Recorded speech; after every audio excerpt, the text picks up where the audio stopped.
Hello বন্ধুরা, good evening. আপনারা কেমন আছো? আশা করি সবাই ভালো আছেন। আজকে টপিকটা হলো যে আজকে আমি চিকেন রান্না করব আর ভাত। আপনারা দেখতে থাকুন। এই যে পেঁয়াজ কাটা হচ্ছে, পেঁয়াজটা ছোটো ছোটো করে কেটে নিচ্ছি। তো পেঁয়াজ কাটা হয়ে গেলে আমরা তারপরে ধনা পাতাটা কাটবো। এই যে দেখতে পাচ্ছেন, আজকে বাজার থেকে ধনা পাতা নিয়ে এসেছি। এই মাংসের মধ্যে ধনা পাতা না দিলে এই মাংসের টেস্টে আসে না। তো ছোটো ছোটো করে ধনা পাতাটা কেটে নিলাম। এই যে দেখতে পাচ্ছেন, এবার লঙ্কাগুলো ডাঁটি ছাড়াতে হবে। লঙ্কাগুলো ডাঁটি ছাড়ানো হয়ে গেলে ছোটো ছোটো করে কুচি কুচি করে কেটে নিতে হবে। দেখতে পাচ্ছেন, তো এই যে ডাঁটি কাটা হয়ে গেছে। এই যে টমেটোগুলো আছে, টমেটোগুলো ছোটো ছোটো পিস করে কেটে নিতে হবে।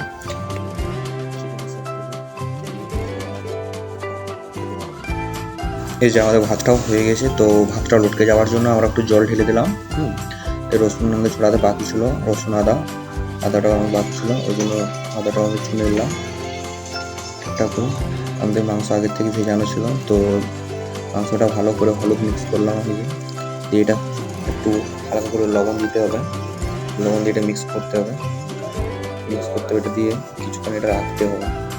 এই যে বন্ধুরা, এখন কড়াটা চাপিয়ে দিলাম, দেওয়ার পরে তেল দিতে হবে। 600 মাংস, 100 মতন তেল দিলাম। পেঁয়াজটা ছেড়ে দিলাম, পেঁয়াজটা ভালোভাবে ভাজতে হবে।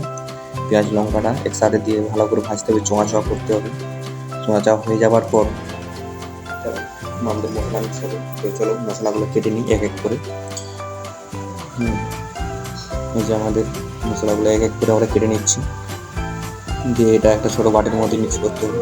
দিয়ে সব মশলা আমরা একসাথে ঢেলে দিলাম। জিরে গুঁড়ো, হলুদ গুঁড়ো, লঙ্কা গুঁড়ো সব কিছু নিয়ে দিলাম।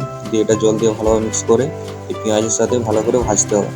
দিয়ে এটা 5-10 মিনিট ভাজার পর যেমন একটু ভাজাটার মধ্যে একটা অন্যরকম সেন আসে, ঠিক আছে। তো ভাতটা ঢেলে নিতে হবে।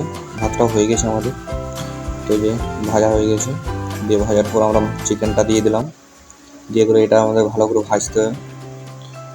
ভাজা হচ্ছে, ভালো করে ভাজার পর এটা ঢাকা দিয়ে দেবো। 5-10 মিনিট পর আমাদের কমপ্লিট হয়ে রান্নাটা। আপনারা কমেন্ট করে বলবেন যে রান্নাটা কীরকম হলো, আর কী সবজি তো ভুলে গেছি, ঠিক আছে।